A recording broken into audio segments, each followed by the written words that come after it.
Energy of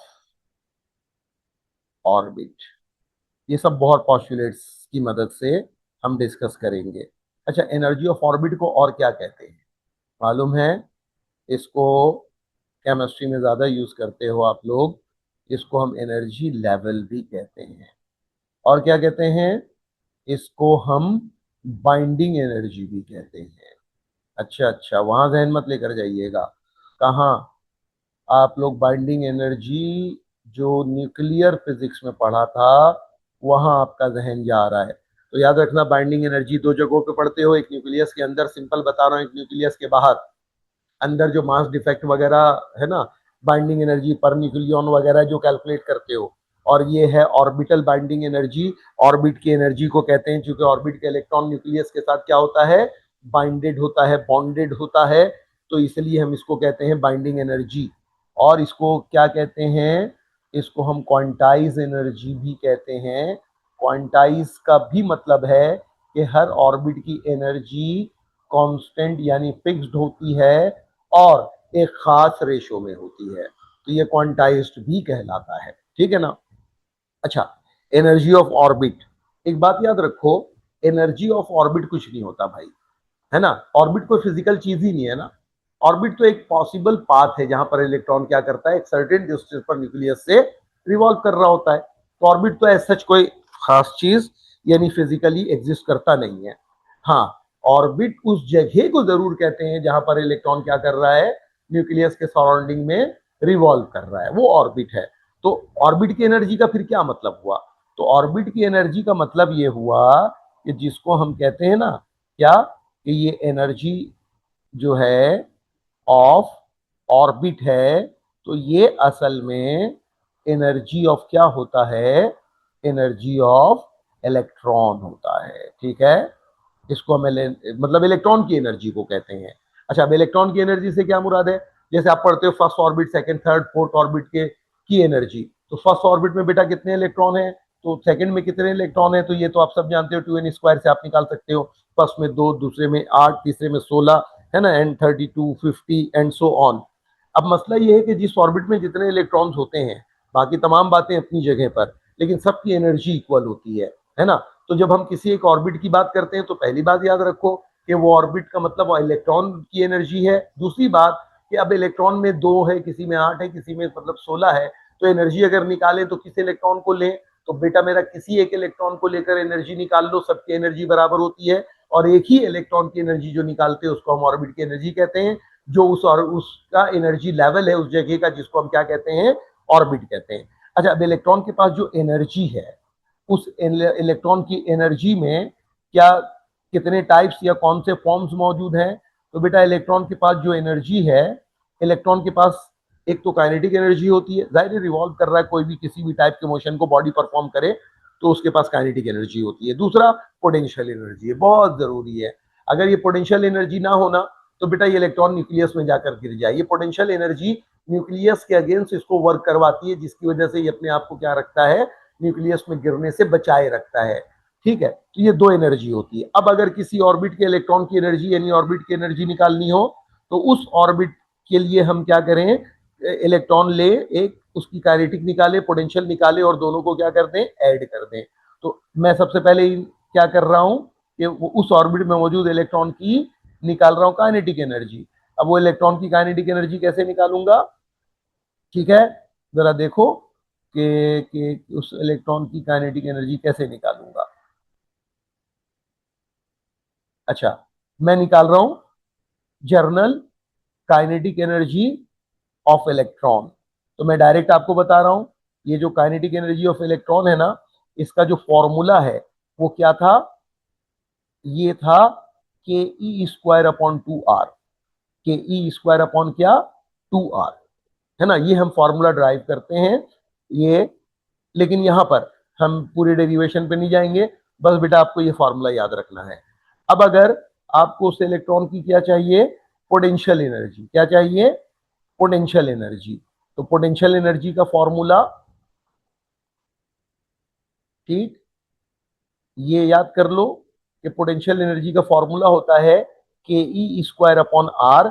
और एक बात याद रखना बेटा, इसमें ये नेगेटिव साइन लाजमी यूज करना, इसके बगैर अगर लिखना हो तो मत लिखना, है ना।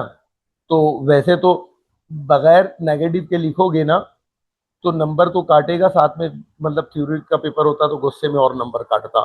लेकिन अगर आप नहीं भी लिखोगे ना, नहीं लिखने से ज्यादा बचत है, बजाय इसके कि आप इसको पॉजिटिव में लिख दो। माइनस का मतलब ये होता है कि पोटेंशियल एनर्जी इसको बचाए रखती है न्यूक्लियस के अगेंस्ट, ये वर्क डन का सिंबल है। इलेक्ट्रिक फील्ड में ये रिवॉल्व कर रहा है और न्यूक्लियस के अंदर वर्क डन का सिंबल है। अच्छा अब देख लो, मैं डायरेक्ट फॉर्मूला बताना चाह रहा था, लेकिन मैं चाह रहा था थोड़ा सा काम करके दिखा दूं।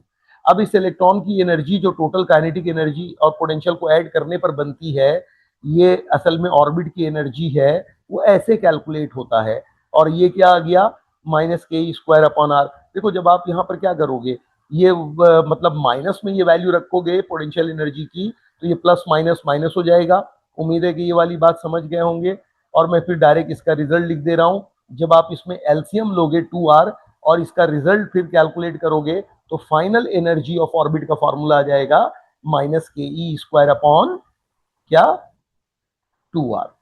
ये ऑर्बिट की एनर्जी होती है, किसी भी ऑर्बिट में इलेक्ट्रॉन की एनर्जी है। तो बेटा ये 3 फॉर्मूला मैं चाहता हूं आप लोग याद कर लो, अभी एमसीक्यू में बहुत ये काम आने वाला है, आपके बहुत काम आता है ये तीनों फॉर्मूले एमसीक्यू में।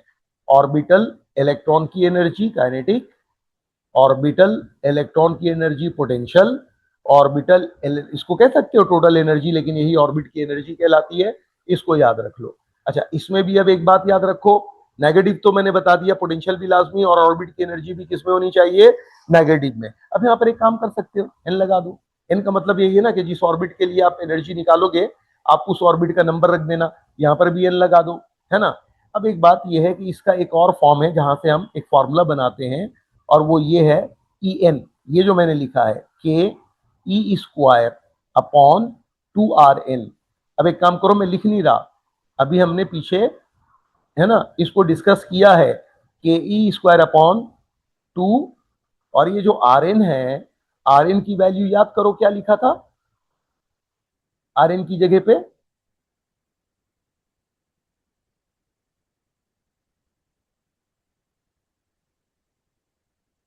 क्या लिखा था, आर एन की वैल्यू क्या था, फॉर्मूला, ठीक है ना, n²h²4π²m ke²। इसको भी हम डिस्कस करते हैं जब हम कैलकुलेशन करते हैं, ठीक है। अब ये जो एक और फॉर्म बना है, एनर्जी इससे कैलकुलेट किया गया था, और इसको फाइनली मैं बता दूं, ये कैंसिल हो जाएगा, 2 1 जा 2, 2 2 जा क्या 4, और इसका जो रिजल्ट आएगा वो क्या आ जाएगा, नेगेटिव में। अभी तो लिख रहा हूं, ऊपर ये माइनस वाला साइन है, और ये जो है ना सब मल्टीप्लाई ऊपर चला जाएगा, 2 और क्या π², ठीक है ना। ये m भी ऊपर में जाएगा, यानी मल्टीप्लाई होगा, k और k मल्टीप्लाई होकर k² हो जाएगा, e⁴ हो जाएगा, और नीचे बेटा मेरा क्या रह जाएगा, n² और h²। उम्मीद है, गौर से देखना, इसको पता क्या करना, इसको रेसिप्रोकल में ऊपर मल्टीप्लाई में लिख देना। ये जो डिनोमिनेटर है, ये पूरा जो डिनोमिनेटर है, इसको ना रेसिप्रोकल में यहां मल्टीप्लाई में लिख देना, आपको समझ में आ जाएगा। अब इसमें फिर वही बात है कि सारे वैल्यूज कांस्टेंट है सिवाय एन के, और जाहिर है कि एन को रहना चाहिए, इसी से तो ऑर्बिट नंबर रख के ऑर्बिट की एनर्जी निकालेंगे। अब आप जिस ऑर्बिट की भी एनर्जी निकालोगे, तो यहां पर ना एक काम करो, इस एन की वैल्यू को 1/n² अलग कर दो, ठीक है। मैं क्या चाह रहा हूं, रेडियस की तरह ये सारे वैल्यूज एक मरतबा कैलकुलेट कर लूं, जो कांस्टेंट है, बार बार मुझे हर ऑर्बिट के कैलकुलेशन में इसको रिपीट ना करना पड़े। और ये सारे वैल्यूज जब कैलकुलेट किए, तो मैं बेटा सिर्फ आपको एक हिंट दे रहा हूं, ये याद रखना। वो हिंट्स ये दे रहा हूं कि ये सारे वैल्यूज जब कैलकुलेट करोगे 1/n², है ना, ये माइनस, मैं सिर्फ बता रहा हूं, इसका जो भी रिजल्ट आएगा आएगा जूल में। वजह, ये सारे एसआई के यूनिट्स हैं, है ना।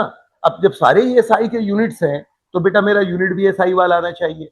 लेकिन आप लोगों ने देखा है मॉडर्न फिजिक्स में, क्वांटम फिजिक्स में, है ना, एटॉमिक फिजिक्स में, न्यूक्लियर फिजिक्स में, यानी छोटे छोटे पार्टिकल की स्टडी में, हमने एक स्मॉलेस्ट एनर्जी का यूनिट पढ़ा है, दैट इज इलेक्ट्रॉन वोल्ट। और आप जानते हो कि 1 इलेक्ट्रॉन वोल्ट क्या है, वो बराबर होता है 1.6 इंटू 10⁻⁻, क्या, 19 जूल के, है ना। ये याद कर लो। लार्जेस्ट यूनिट याद करवाओ जरा। ये तो स्मॉलेस्ट यूनिट है। लार्जेस्ट वो यूनिट जिससे बिल बनता है, बिलिंग होती है इलेक्ट्रिसिटी की, है ना, किलो वाट आवर। उसको जरा प्रैक्टिस कर लेना, मेगा वाट आवर की वैल्यू निकाल लेना, गीगा वाट आवर की वैल्यू निकाल लेना। बता रहा हूं किस तरह की चीजें पेपर में पूछ लेते हैं।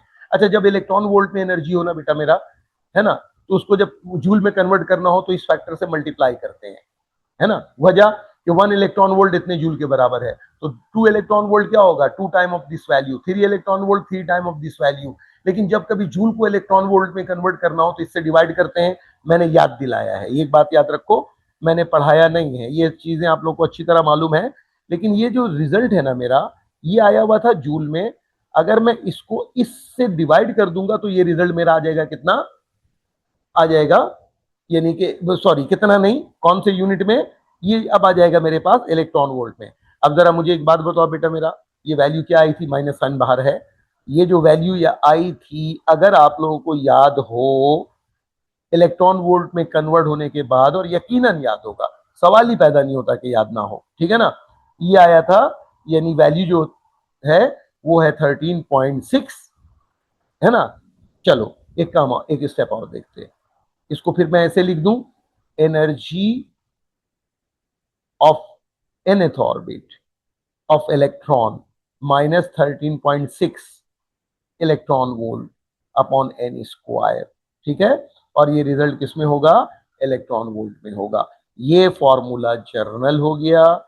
जब आप किसी भी ऑर्बिट की एनर्जी निकालोगे, डायरेक्ट सिर्फ n चेंज करते रहना, उस ऑर्बिट की एनर्जी निकल आएगी। और एक बात याद रखना, नेगेटिव साइन को बेटा मेरा गलती से भी मत भूलना कि नेगेटिव साइन ना लिखो। रीजन अभी बताता हूं, ठीक है ना, क्योंकि ये न्यूक्लियस में गिर जाएगा, वो रीजन नहीं है। लेकिन एक बात सुनो, अच्छा, इसमें फिर एक बात याद रखो, ये ऐसा हो सकता है कि ये जो सिर्फ 13.6 इलेक्ट्रॉन वोल्ट है ना, इस वैल्यू को ई नॉट कहते हैं। क्या कहते हैं, तो ये फॉर्मूला बहुत सारी जगहों पे ऐसे लिखा होता है, E N is equal to minus E naught upon N square, ठीक है ना।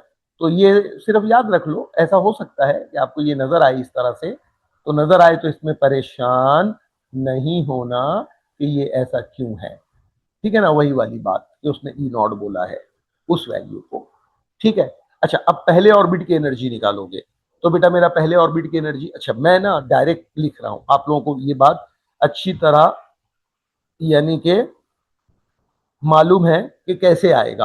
अब फर्स्ट ऑर्बिट में इनकी जगह 1 रखूंगा, चलो लिख देता हूं, -13.6 अपॉन 1 का स्क्वायर।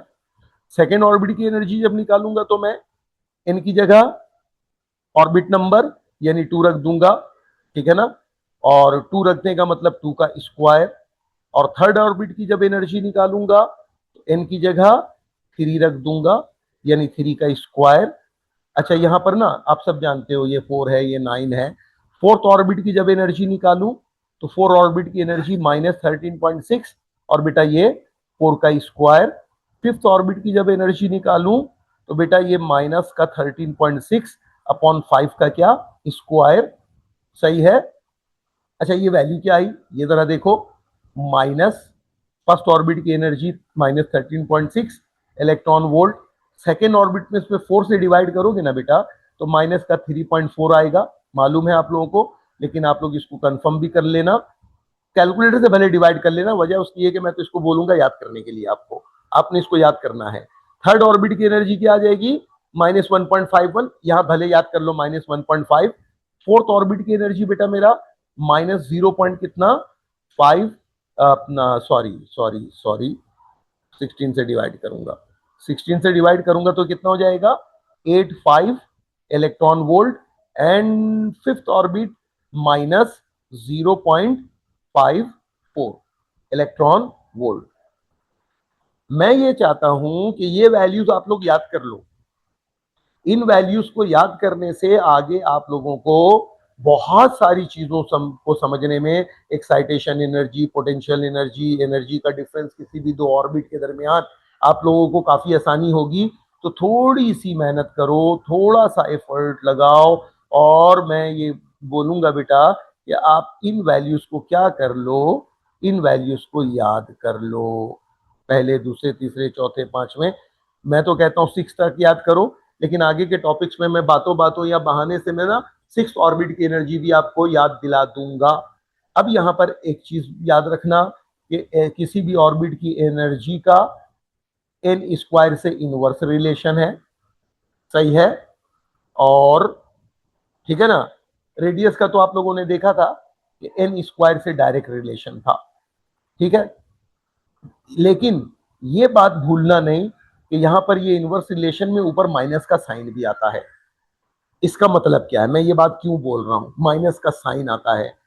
अगर मैं यहां पर कंपैरिजन की बात करूं, क्या कंपैरिजन की बात करूं कि मैं बोलूं यार कि पहले दूसरे तीसरे, यानी फर्स्ट सेकंड थर्ड, ठीक है, first second third fourth fifth and so on, चलो इन ऑर्बिट्स के एनर्जीज का रेशो क्या है। तो मैं एक बात याद रखना कि ये रेशो, जैसे मिसाल के तौर पे पहले ऑर्बिट का 1 है, तो दूसरे ऑर्बिट का रेशो वैसे तो लिख सकते हो 1/4, यानी 2 का स्क्वायर। तीसरे ऑर्बिट का लिख सकते हो माइनस का 1/9, चौथे ऑर्बिट का -1/16, फिर उसके बाद फिफ्थ का -1/25। इन तमाम को आप ऐसे भी लिख सकते थे, कैसे लिख सकते थे कि ये अगर फर्स्ट ऑर्बिट की एनर्जी ई नॉट है तो ये माइनस में होता है, और सेकेंड ऑर्बिट की एनर्जी E0/4 है, थर्ड ऑर्बिट की एनर्जी नेगेटिव -E0/9 है, फोर ऑर्बिट की एनर्जी नेगेटिव E0/16 है, और ये माइनस का E0/25 है। लेकिन अब एक बात बताओ, यहां पे तो डिवाइड में 2 3 4 5 है ना वैल्यू आ रही है, तो ये ऊपर जाने पर ये रिलेशन जो है कोई भी देखेगा, क्या देखेगा, एक छोटी सी बात यहां पर लिख देता हूं, वही जो ऊपर बताया मैंने। अगर कोई कहता है यार देखो एनर्जी ऑफ ऑर्बिट में और एन स्क्वायर में ये रिलेशन है, इसका मतलब नंबर ऑफ ऑर्बिट जैसे जैसे आप ऊपर जाओगे इनकी वैल्यू इंक्रीज होगा, तो एनर्जी क्या हो रही है, डिक्रीज हो रही है। आप सब जानते हो कि यहाँ पर एनर्जी डिक्रीज नहीं हो रही है, एनर्जी इंक्रीज हो रही है। देखो बेटा मेरा, पहले ऑर्बिट में नंबर मत देखना कि 13.6 है, दूसरे में 3.4 है, ये साथ में देखो कि ये माइनस या नेगेटिव नंबर है, ये नेगेटिव नंबर है। और नेगेटिव में आपको पता है ना कि छोटा नंबर बड़ा होता है और बड़ा नंबर छोटा होता है। नंबर स्केल पे देखोगे तो 0 के करीब छोटे नंबर होते हैं, दूर जाओगे तो नेगेटिव स्केल पे नंबर बढ़ता जाएगा। तो याद रखो कि ये एनर्जी बढ़ रही है, ये पॉजिटिव होता तो डिक्रीज होता, ये नेगेटिव है तो ये इंक्रीज हो रहा है, नेगेटिव में नंबर डिक्रीज हो रहा है तो ये नंबर इंक्रीज हो रहा है। तो रेशो वाइज अगर बात करो ना, तो पहले ऑर्बिट के मुकाबले में दूसरे ऑर्बिट की एनर्जी 4 टाइम इंक्रीज हुआ है। ये कॉन्सेप्ट दे रहा हूं कि एनर्जी इंक्रीज हो रहा है, क्योंकि ये नेगेटिव रेशो है जो डिक्रीज हो रहा था, ठीक है ना, नंबर इंक्रीज हो रहा है। और ये नंबर इंक्रीज डिक्रीज होने का मतलब ये मत देखना कि नंबर छोटे हो रहे हैं, ये देखना कि नेगेटिव में है वो। तो ये रेशो, एनर्जी जिस रेशो से इंक्रीज होता है वो रेशो ये है, क्योंकि नेगेटिव है। तो इस बात को कभी भी नहीं भूलिएगा कि ये रेशो इस तरह से क्या हो रहा होता है, इंक्रीज हो रहा होता है। तो चलते हैं नेक्स्ट कॉन्सेप्ट की तरफ, और ये नेक्स्ट कॉन्सेप्ट है आयनाइजेशन एनर्जी। आयनाइजेशन एनर्जी देखें, एटम के आयनाइज होने के बारे में आप लोगों ने पढ़ा है कि वो एनर्जी जो आउटरमोस्ट शेल के इलेक्ट्रॉन को हमें बाहर निकालने के लिए देनी पड़ती है, उसको आईपी कहते हैं, आयनाइजेशन पोटेंशियल एनर्जी कहते हैं। लेकिन यहाँ पर कॉन्सेप्ट थोड़ा सा चेंज है। आयनाइजेशन एनर्जी को हम एटॉमिक स्पेक्ट्रम इस तरह पढ़ते हैं कि किसी भी ऑर्बिट के इलेक्ट्रॉन को डायरेक्ट अगर आप क्या करना चाहते हैं, एटम से बाहर मतलब निकालना चाहते हैं, तो आप जितनी एनर्जी दोगे उसको हम आयनाइजेशन एनर्जी कहेंगे। लेट सपोज हमने बार बार ये बात डिस्कस की, अभी हम ये डिस्कस करके आ रहे हैं, पहले ऑर्बिट के इलेक्ट्रॉन की एनर्जी कितनी होती है भाई, -13.6, ठीक है ना। मैं लिख देता हूं, ये एनर्जी ऑफ फर्स्ट ऑर्बिट है, कितनी है, -13.6 है, ठीक है। अच्छा, इलेक्ट्रॉन वोल्ट। सेकेंड ऑर्बिट की एनर्जी कितनी है, ये आप लोगों को बेटा याद हो जाएगा बिल्कुल, माइनस का 3.4 इलेक्ट्रॉन वोल्ट। थर्ड ऑर्बिट की एनर्जी कितनी है, माइनस 1.51, 5 में कहता हूं याद कर लेना, 1 को भले छोड़ देना, लेकिन पूरी वैल्यू है, आदत है लिखने की, आप भी इसको पूरी वैल्यू लिखा करो, ठीक है ना। फोर ऑर्बिट की एनर्जी कितनी है बेटा मेरा, 0.85, है ना। ये इसी लेक्चर में याद हो जाएगा, लेकिन ये मजबूरी है, ये लिखना पड़ता है, उसके बगैर गुजारा नहीं है ना। बल्कि मैं तो आपको बार बार अब 6 तक लिख के देता हूं, ताकि ये भी आप लोगों को याद हो जाए, बाकी लोगों को याद नहीं होगा, आप लोगों को याद हो जाएगा। अच्छा, मान लो ये इन ऑर्बिट्स के इलेक्ट्रॉन्स हैं। अब हम चाहते क्या है पता है, हम चाहते हैं कि इन इलेक्ट्रॉन्स को बिल्कुल कहाँ, इतनी एनर्जी दें कि ये हायर ऑर्बिट में ना जाए, बल्कि ये सीधा एटम से बाहर चला जाए। तो हम कहते हैं कि ये आयनाइज हो गया। अब हमें क्या है, आयनाइजिंग एनर्जी में आई लिख देता हूं, ठीक है ना। अब अगर फर्स्ट ऑर्बिट के इलेक्ट्रॉन को आयनाइज करना है, ठीक है ना, तो यहां पर मैं ई आई ऑफ फर्स्ट ऑर्बिट लिख देता हूं। इसको अगर आयनाइज करना है तो कुछ नहीं बेटा मेरा, ये जो ऑर्बिट एनर्जी है ना नेगेटिव में, आप बाहर से इसको इतनी एनर्जी दोगे तो ये आयनाइज हो जाएगा। यानी आप इसको बाहर से इतनी एनर्जी दोगे, देने से मुराद पॉजिटिव में होगा, तो ये इलेक्ट्रॉन नॉक आउट हो जाएगा और ये बाहर चला जाएगा। अब कहते हैं कि भाई ये आयोनाइज हो गया। तो सिंपल सी बात समझ में आ गई कि किसी भी ऑर्बिट की आयोनाइजिंग एनर्जी क्या होती है, जो उस ऑर्बिट की एनर्जी है उसको आपने किस में लिख देना है, प्लस में लिख देना है।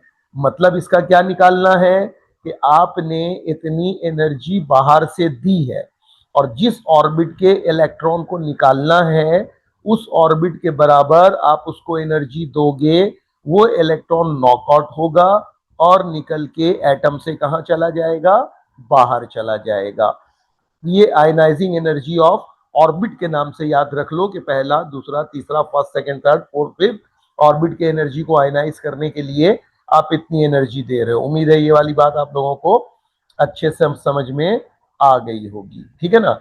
अब इसमें एक और कॉन्सेप्ट एनर्जी में लास्ट, उसके भी एमसीक्यू पेपर में बड़े आते हैं, और वो क्या है, वो है बेटा एक्साइटेशन एनर्जी, ठीक है ना। अब एक्साइटेशन एनर्जी का कॉन्सेप्ट क्या था, देखो ये मैं आपको एक्साइटेशन एनर्जी के लिए बता रहा हूं, इसका कॉन्सेप्ट क्या है। ये मान लो डिफरेंट ऑर्बिट्स हैं, ठीक है, ये हैं different orbits, first, second, third, fourth, fifth and so on, ठीक। अब आपने समझना क्या है, आपने करना क्या है। अब ये देखो, ये फर्स्ट ऑर्बिट का इलेक्ट्रॉन है। अब अगर ये फर्स्ट ऑर्बिट का इलेक्ट्रॉन आप एनर्जी देते हो, ये एटम से बाहर नहीं जाता, जंप लगा के सेकंड में चला जाता है, तो आपने इसको क्या किया, एक्साइटेड कर दिया, है ना। अब आप एक बात बताओ, इसको एक्साइट करने के लिए आपने कितनी एनर्जी दी, तो इसको एक्साइट करने के लिए आपने जो एनर्जी दी, ठीक है ना, उसको मैं डेल्टा ई से लिख रहा हूं, मैं हेडिंग डाल देता हूं, ये मैं आप लोगों को पढ़ा रहा हूं, एक्साइटेशन एनर्जी, ठीक है। Energy required to excite an electron, ठीक है। एक्साइट से मुराद होता है उसको किसी भी लोअर ऑर्बिट से कहां भेजना, हायर ऑर्बिट में। इसका मतलब क्या होता है, हाइड्रोजन एटम के लिए पढ़ रहे हो तो सबको पहले ऑर्बिट से पढ़ोगे। इससे पहले मैं आप लोगों को बता चुका हूं कि बेटा ये जो पहला है ये ग्राउंड स्टेट कहलाता है। उसके बाद अगर, वैसे तो नंबर ऑफ ऑर्बिट में इसको हम first, second, third, fourth, fifth कहते हैं, लेकिन सेकंड से फर्स्ट एक्साइटेड स्टेट शुरू हो जाता है। अगर पहले ऑर्बिट का इलेक्ट्रॉन अगर सेकंड में आ गया तो हम कहते हैं फर्स्ट एक्साइटेड स्टेट में आ गया, थर्ड में चला गया तो हम कहते हैं सेकंड एक्साइटेड स्टेट में चला गया, फोर्थ में आ गया तो हम कहते हैं थर्ड एक्साइटेड स्टेट में चला गया। अब अगर फर्स्ट एक्साइटेड स्टेट में गया तो उसको, यानी कि कितनी एनर्जी आपने दी, उस एनर्जी को हम कहते हैं ये फर्स्ट एक्साइटेशन एनर्जी है, ठीक है ना। वहां पर जबकि ऑर्बिट का नंबर मैंने बताया था, तो याद रखना वो एक्साइटेशन स्टेट कहा था। यहां पर आप डेल्टा ई निकालोगे और डेल्टा ई में एनर्जी डिफरेंस निकालोगे बिटवीन क्या, second and first orbit energy, ठीक है ना। अच्छा, सेकेंड ऑर्बिट की एनर्जी कितनी होती है, -3.4, और फर्स्ट ऑर्बिट की एनर्जी -13.6। एक बात याद रखो कि ये हमेशा माइनस माइनस प्लस हो जाया करेगा, और ये हो जाएगा +13.6। अच्छा, इसको थोड़ा मैं बच्चों की तरह आपको सिखा रहा हूं कि इस तरह से काम आसानी से तमाम ऑर्बिट के लिए आप लोग कर लेना। मैं इस तरह से इसका डिफरेंस निकाल रहा हूं। खैर ये तो 10.2 आ गया, तो आप 10.2 को क्या बोलोगे? वैसे तो बोलोगे सर ये एनर्जी डिफरेंस है between first and second orbit, लेकिन इसको आप ये भी बोल सकते हो ना कि ये फर्स्ट एक्साइटेशन एनर्जी है। मतलब क्या है कि पहले ऑर्बिट वाले इलेक्ट्रॉन को अगर सेकेंड ऑर्बिट पे पहुंचाना है तो इन दोनों ऑर्बिट का ये एनर्जी डिफरेंस है जो हमने कैलकुलेट किया है, इतनी एनर्जी अगर फर्स्ट ऑर्बिट वाले इलेक्ट्रॉन को दे देंगे तो कहां चला जाएगा? सेकेंड मतलब ऑर्बिट में, जिसको कहते हैं फर्स्ट एक्साइटेड स्टेट में चला जाएगा। अच्छा, अब इसका सेकेंड एक्साइटेड स्टेट क्या होगा? ठीक है, और उसका मतलब क्या होगा? मैं बस, बहुत आसान है ये मैं 2 या 3 कैलकुलेट कर दूंगा, आपको कॉन्सेप्ट समझ में आ जाएगा। सेकेंड एक्साइटेशन एनर्जी, ठीक है, बाकी आप लोग खुद से कर लीजिएगा, आराम से हो जाएगा। ठीक है, और ये जो सेकेंड एक्साइटेशन एनर्जी है ये क्या है? अब ये यहां पर देखो कि इसका कॉन्सेप्ट क्या बनेगा। अगर आपने फर्स्ट ऑर्बिट वाले इलेक्ट्रॉन को इतनी एनर्जी दी है कि फाइनली उसको कहां तक पहुंचा दिया है बेटा मेरा? थर्ड ऑर्बिट तक। तो याद रखना, इससे पहले भी बता चुका हूं कि ये जो सेकेंड ऑर्बिट होता है ये फर्स्ट एक्साइटेड स्टेट एनर्जी होता है, यानी एक्साइटेड स्टेट होता है। ये सेकेंड एक्साइटेड स्टेट है, तो सेकेंड एक्साइटेड स्टेट तक पहुंचाने के लिए जो एनर्जी दोगे उसको क्या बोलोगे? Second excited energy, excitation energy. और इसको कैलकुलेट कैसे करोगे? ये एनर्जी डिफरेंस होगा बिटवीन थर्ड एंड फर्स्ट। अच्छा, थर्ड की एनर्जी कितनी होती है? -1.51, और बेटा मेरा फर्स्ट की कितनी होती है? -13.6। तो अभी मैंने आपको ये जो सिखाया ना बच्चों की तरह, ये इसीलिए सिखाया कि सारे को आप आराम से इस तरह से कैलकुलेट कर लो। आपको पता है ना, ये जो माइनस माइनस है ये तो हमेशा प्लस हो जाना है, 13.6 हमेशा पॉजिटिव आ जाएगा, और ये पहला वाला हमेशा माइनस नेगेटिव में आएगा, तो उसको बाद में ऐसे माइनस कर लेना। अब देखो, वैसे तो ये 9 आ जाएगा, और ये 1, और ये 2, और ये 1, 12.19, लेकिन इसको लोग सिर्फ कितना लिखा करते हैं अमूमन? 12.1। तो ये जो डिफरेंस आया ये कितना आया? ये आया 12.1 इलेक्ट्रॉन वोल्ट। अच्छा, ये 12.1 है क्या असल में? ये एनर्जी डिफरेंस है between first and third orbit. इसका मतलब फर्स्ट ऑर्बिट वाले इलेक्ट्रॉन को अगर आपको थर्ड ऑर्बिट में पहुंचाना है तो आपको इतनी एनर्जी देनी पड़ेगी, तो फर्स्ट ऑर्बिट वाला इलेक्ट्रॉन कहां पहुंचेगा? थर्ड ऑर्बिट में पहुंचेगा। ये बात याद रखो, ठीक है ना? तो इतनी एनर्जी आप दोगे तो ये कहलाता है यानी कि सेकेंड एक्साइटेशन एनर्जी। अच्छा, अब इस तरह आप बाकी कैलकुलेट कर लेना, इसी तरह जो मैंने सिखा दिया है बच्चों की तरह बोलकर, तो आप भी बच्चों की तरह ये कैलकुलेशन कर लेना, अच्छे बच्चों की तरह। ठीक है, थर्ड एक्साइटेशन एनर्जी अगर निकालोगे तो सिर्फ लिख दे रहा हूं, आप लोग इसको कैलकुलेट करना बेटा मेरा। थर्ड एक्साइटेशन एनर्जी, ठीक है, डेल्टा ई और 3, ये डिफरेंस निकलेगा E4 माइनस E1। आप लोग बताना, फोर्थ की कैलकुलेशन करोगे तो समझ जाओ, एक्साइटेशन एनर्जी, तो ये डिफरेंस निकलेगा E4 माइनस क्या? E1 एंड सो ऑन, एक ही बात है। आप जिस एक्साइटेड स्टेट की एक्साइटेशन एनर्जी चाहो इस तरह से क्या कर सकते हो? कैलकुलेट कर सकते हो। तो ये है एक्साइटेशन एनर्जी का कॉन्सेप्ट।